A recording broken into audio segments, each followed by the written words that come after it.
ไม่สูงค่ะพอมีพี่น้อง FC ของเขาขาเขาเจ้าผู้ตรงผู้ป้าไม่สูงค่ะพอมีพี่น้อง FC ของเขาในเมืองไทยปัจจุบันพี่น้อง FC ของเขาที่อยู่ในเมืองหลายเสียงว่าพี่น้องเจ้าคือไตเขาลูกหลานเจ้าคือไตเขาผู้ที่อันสนใจป้าวาสนาถ่อมข่าวสารบ้านเมืองติดตามเกี่ยวกับเรื่องข่าวเงาลายดอกเมืองนั่นนะครับเนาะ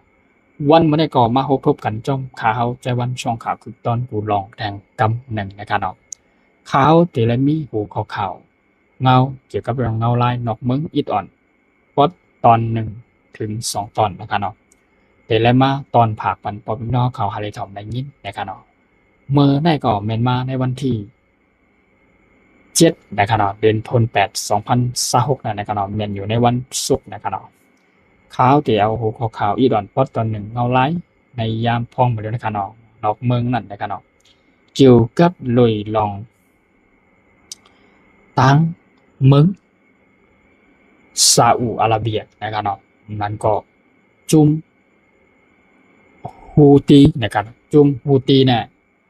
ที่อันเป็นกองทัพเป็นแห่งฮูตีที่อันมีดังกองทัพเป็นแห่งอิหร่านเป็นจุดเสียนใหญ่ลงมันเสียไปจอยหมากมือจุนยามปันไปจอยหมากมือจุนยามปันแถมเอ็นแห่งปันฮูตีนั่นเองเช็ดหายไปดังจุมเมืองซาอุอาระเบียลายมีการยื้อฮือแทงในน้ำปังลายวันห้องว่าทาดีแดงในการนปังลายเลี้ยงนั่นในการนเฮ็ดให้และมีการตอบโต้ในยื้อการแทงในการนก็เป็นในเสแลภายดังซาอุก็ไล่ใจเอ็นแห้งแลโทนาซึกเปิดอาทิจัดการดอตึก8ภายดังจุ่มฮูตีก็ใจเอ็นแห้งโทนาซึกหลอตึกปล่อยขีปนาวุธตรวนเข้าใส่ติ๊กก็ในเสแลปดลาดลอยลองในลาดลอยลองเป็นปางตึกกันเงาลายนอกเมืองในกันเนาะปอมเมพี่น้องเขาก็ฮู้กันเนาะเกี่ยวกับเรื่องขันเงินก็ตีอ่อนลงขันค้ำตีกาขึ้นนะครับเนาะอ่านโดยลองปางตึกเงาลายย่ำพ้องมาด้วยในขณะตั้งน้ำมันลดน้ำมันกาตั้งขันค้ำในกันเนาะตีกาขึ้นเฉยฉากขนาดปอมพี่น้องเขากำได้เงาลายที่อันปางตึกอะไรยื้อกันอยู่พาวแห้งภายทั้งซาอุอาระเบียอะไรทั้งจุมฮูดีเนี่ยกันเนาะลายว่า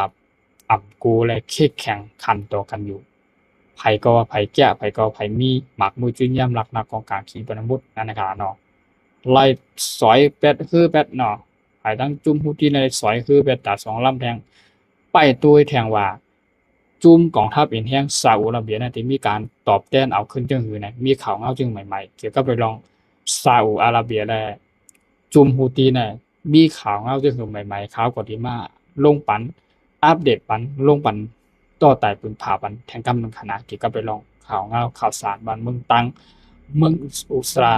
ตั้งเมืองซาอุอาระเบียและตั้งฮูตีเนี่ยครับเนาะแต่ข่าวนี้ป้าผมมีน้องเขามาลาดเลยลองหัวข้อข่าวที่2นั้นก็เกี่ยวกับเรื่องทั้งกองทัพเอ็นแห่งอิหร่านแข่งกับนายกองทัพเอ็นแห่งอิหร่านในไล่ส่งทหารไล่ส่งขีปนาวุธภายตั้งตึกเหนือกาหากาตึกตั้งภายใต้ลิ้นเนี่ยไล่ส่งเข้ากับจัดการกายยื้อ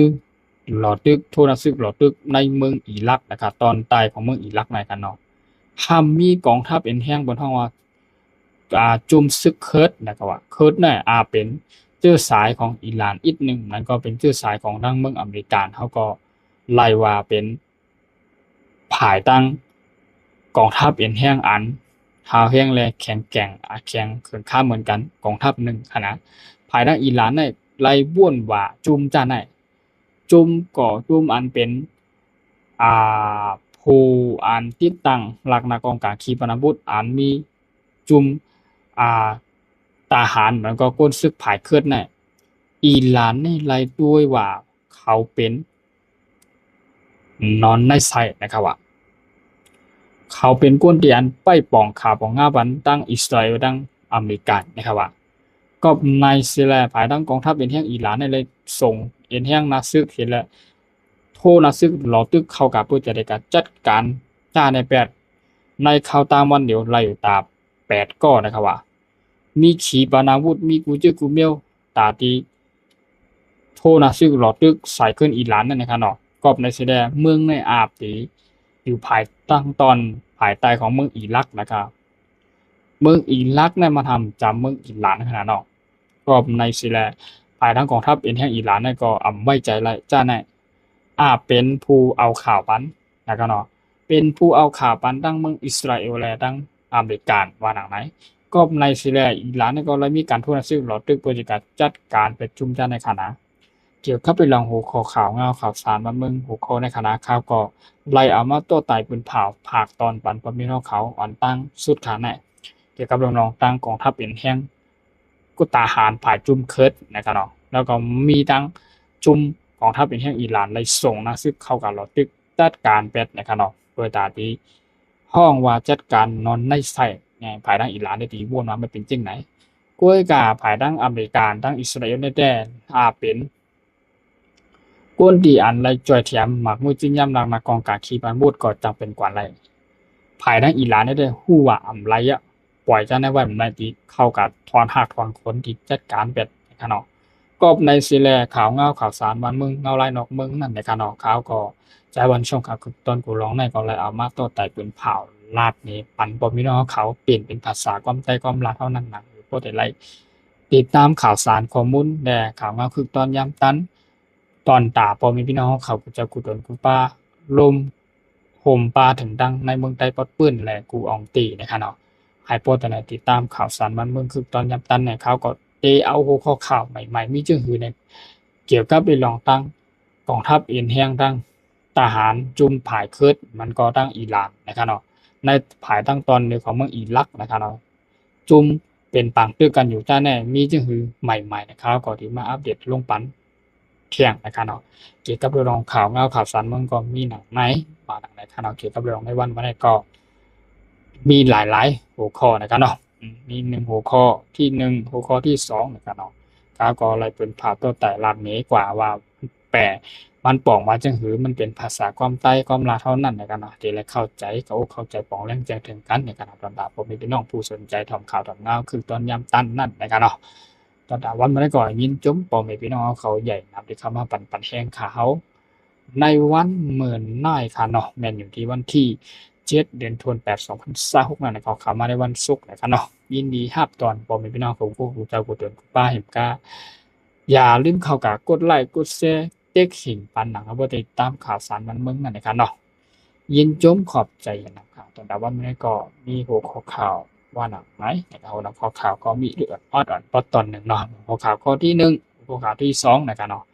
ข่าวเงาใหม่ๆคือตอนยามตันเนี่ยมีถึงประเด็นมาอัปเดตลงปันแท่งนะครับเนาะยินจมขอบใจอย่านำข้าวบนพี่น้องเขาผู้จะกูโดนคุณป้าขายย้อนให้อยู่ดีกินหวานก็เป็นแคมชามีเงินมีคำหนังน้ำกันเนาะแต่เดี๋ยวหน้าเดทางดีกว่าดังไรบ้างดังไรก็โดยลองน้ำมันลดน้ำมันกาเห็มกาโดยลองกาขันเงินก็ดีอาบิยบลง5กาขันค่ำก็กาคืน5ในกันเนาะเขาก็